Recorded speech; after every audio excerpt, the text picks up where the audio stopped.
Pokémon Brilliant Diamond and Shining Pearl were a mistake. A mistake that cost me $60 I'll eventually get back in 15 hours I never will. I genuinely mean no hyperbole when I tell you that this is one of the most boring, agonizing games I've ever had the displeasure of sitting through. Now, for the two of you who don't already know, Pokémon Brilliant Diamond and Shining Pearl, or BDSP for short, are remakes of the inaugural games of the 4th generation of Pokémon, Diamond and Pearl. And while Pokémon Diamond and Pearl are by no means unpopular games, combined they are the 5th best-selling DS games, their original release in 2007 came at a cultural low point for the series, at least here in the States. After all, the kids and tweens who played Red and Blue in 1996 were a decade older now, and many of them either fell off the series or grew out of it, finding it uncool. This means that the millions of people buying DP were young Zoomers like myself, who were introduced to the world of Pokemon on Game Boy Advance, with games like Pokemon Emerald and Pokemon Fire Red. If you're a gamer in your early to mid-20s watching this video, chances are you too share a similar relationship to Diamond and Pearl. That's why after the last major mainline remake, so Omega Ruby and Alpha Sapphire, released in 2014, us young Sawsbucks are raring to see the inevitable remake of the 4th generation of Pokemon to see just how far the series has come since the original DS. Unfortunately, after witnessing gameplay of BDSP, the answer was not far!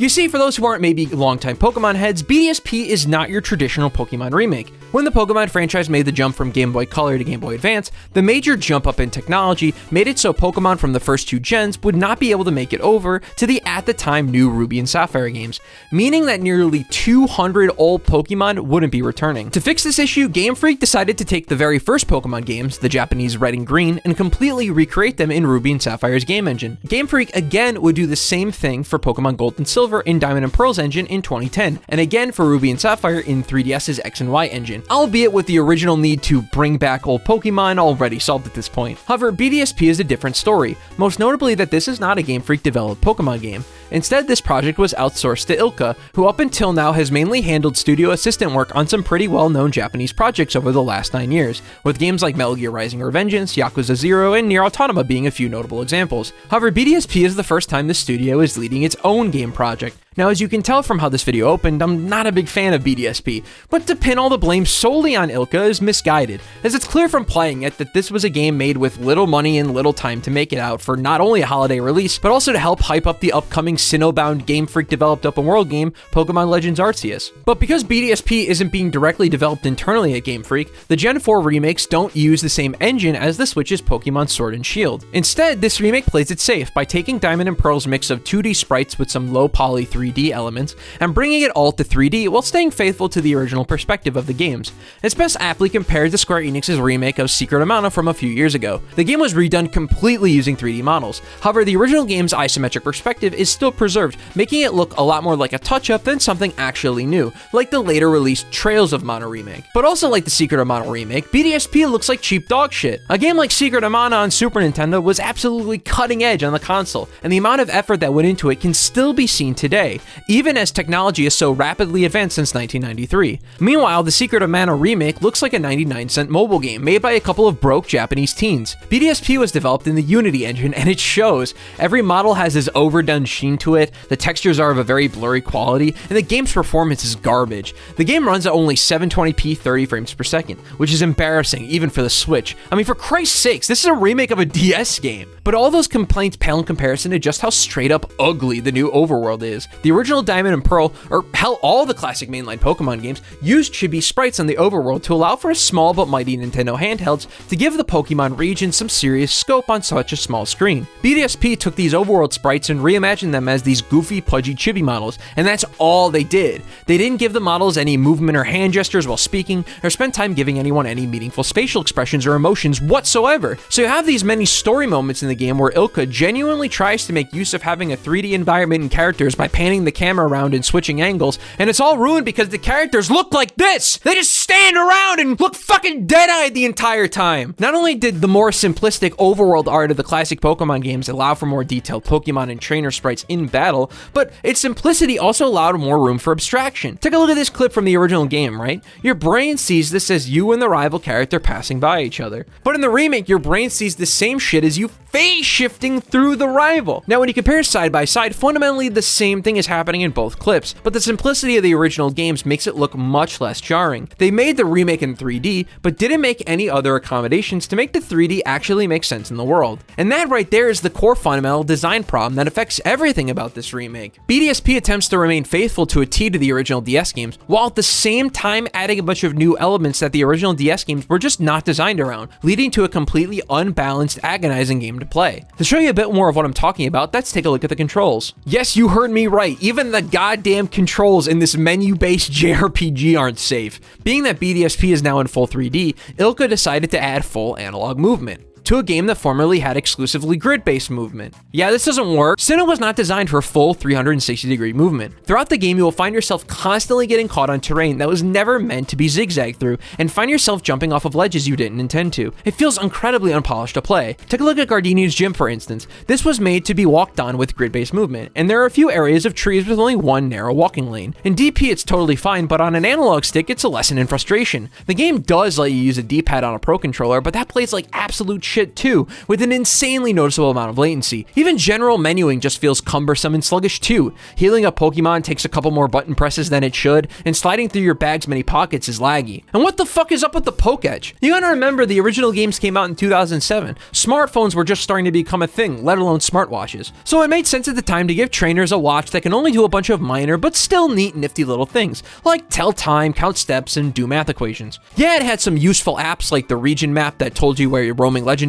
are, and the app that lets you measure friendship, but mainly the Poke was just a cool thing to have on the bottom screen of the DS. So how do you bring this aspect of the game that really only exists because of the DS's dual screen nature to a single screen experience? Do you remove the touch elements and make it only be controlled entirely with buttons? Do you find a way to elegantly display the Poke's information on one screen? Or hell, do you just completely reinvent the Poke to be something else entirely that better fits a one-screen experience? BDSP answers none of these questions thoughtfully. The Poke is the exact same as it was in DP, touch components and all. If you're playing docked with a controller, you're forced to use this incredibly slow-moving cursor with the analog stick that is as elegant as reading the phone book. And unlike the original games where it could be controlled as you mulled about the overworld, this version requires you to stop whatever you're doing to pull it out and use it. And when you put it away, they glue it to the top right corner of the screen like I'm watching some poverty Twitch stream. Fun. You could get away with never using it, except they deliberately add the functionality of HMs into the Poke Edge, meaning you have to interface with it anytime you want to use Fly, which really fucked with my muscle memory of pulling up the Pokemon menu to Fly for nearly 20 years, by the way. And while this stuff sucks and is lame, we haven't even gotten to the actual battling yet, which is where the core issues of thoughtless change and additions reaches an apex. Pokemon Brilliant Diamond is a funny, ironic name to me, because any dimwit with 2 brain cells and an IQ higher than 24 could beat this game.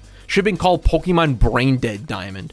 Oh, but I hear the comments clacking. I see the stock footage bemoaning, but Pokemon has never been a hard series. It's always been easy, Sam, which to some extent is true. As much as I personally want to be put to the test in a hardcore ball-busting Pokemon game, I get that that's just not the series' goal. But what I will argue in this video is that Pokemon has never been this easy. I mean, Pokemon Let's Go requires more thought from you. Hell, Pokemon Let's Go is a significantly better game than this. And one of the negatives of that game is that it's literally unplayable on a television. The culprit behind BDSP's absurdly easy difficulty is the party EXP share. But before we get into that, here's a brief history lesson on the evolution of the most controversial addition to the Pokemon formula. The original Pokemon games were monster training JRPGs that feature primarily one-on-one encounters, with only the Pokemon involved in battles getting any XP. Because of this, once you caught a Pokemon in the wild, you would have to train it up by fighting with it, so it would be capable of battling trainers with higher level superior Pokemon. In Generation 2, Gold and Silver introduced held items, with one of those being the highly coveted EXP share. By giving a Pokemon in your party the EXP share, it would gain 50% of any EXP earned in battle, with the other 50% being divvied up to the rest of the Pokemon who participated in the battle.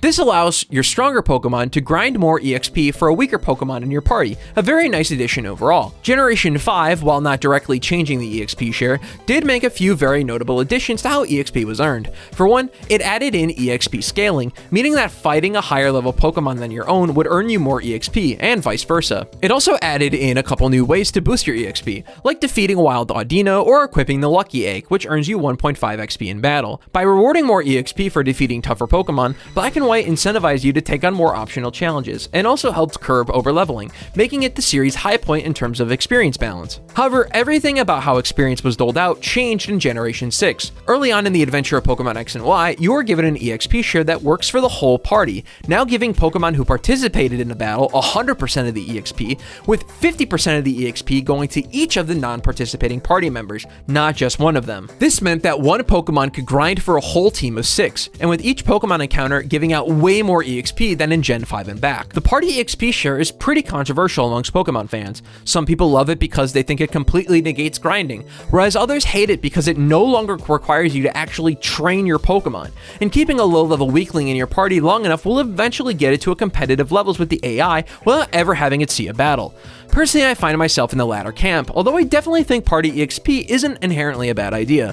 For one, plenty of JRPG series like Final Fantasy and Dragon Quest use party EXP. But to those who say it eliminates grinding, I have to push back and say that Pokemon games, if you fight wild encounters as they come and trainers as you see them, rarely require you to grind at all. Not only because the games aren't that hard, but because the level curves in classic Pokemon games tend to be smooth the whole way through. The only real moment where grinding might be necessary is right before the Elite Four, and if that's the case, then just make the party EXP share your reward for getting all 8 gym badges. Come to think of it, in Pokemon, you're never actually rewarded tangibly for getting all the gym badges in-universe other than just being able to progress the game. That way, you actually have to train your Pokemon you want to use in the main game, but you also appease the pro EXP share people by giving it to them when they would want and need it most. But at least when it was introduced in X and Y, it was just an option to either turn on or off. But BDSP automatically has party EXP on and can't be changed. This completely throws off the balance of the entire game, because all aspects of how Diamond and Pearl were designed, from what Pokemon appear on what routes and at what levels, to how many trainers there are on a route and what Pokemon they have and how many Pokemon they have, all were based around the player getting EXP from one Pokemon at a time. In order to explain the magnitude of how party EXP share fucks the leveling curve,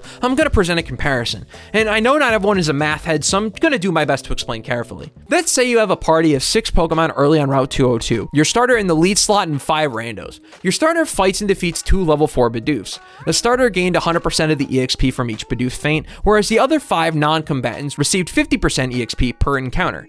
50% plus 50% equals 100%, meaning that it's as if each of the 5 non-combatant Pokemon each took out 1 Bidoof. If you were to obtain an equivalent amount of party EXP in the original Diamond and Pearl games, you would need to fight and beat 7 level 4 Bidoofs. Your starter would have to fight 2, and each of the other 5 Pokemon in your party would have to battle and beat 1 level 4 Bidoof by themselves. What I'm trying to say here is that your Pokemon were not supposed to level up this fucking fast! I mean, just look at my party right before the first gym leader fight. My entire team is on par with this ace, and this is just from me playing normally, fighting no more wild Pokemon than I have to, and fighting all the trainers I see. And the problem just snowballs from there, getting worse and worse as the game goes on. As I said before, BDSP stays faithful to everything about the original level design of Diamond and Pearl, including trainer levels and Pokemon. Nearly all the trainers only have 1 to 3 Pokemon, with those with 2 or 3 Pokemon being at least 5 levels below the rest of your, and I can't stress this part enough, full team of 6! This isn't just the early game either, and the level discrepancy can grow to 10 or more levels at times.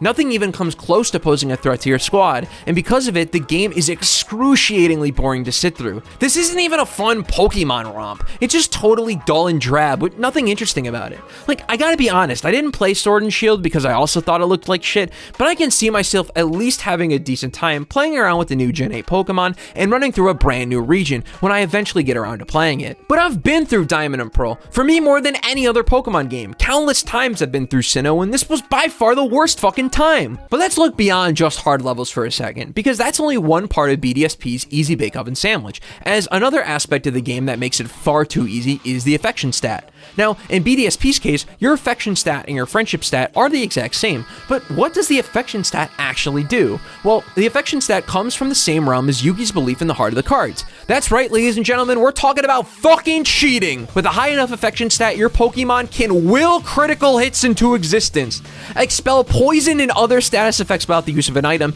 and even survive on 1 HP from an attack that would have killed it. I mean, Just watch this clip where my Honchkrow survives 4 attacks in a row that should have killed it. Growing up, you and I learned that cheating sucks, so I personally feel disrespected when the game itself so flagrantly cheats on my behalf, when I already didn't need it to, by the way, because the game's so goddamn easy.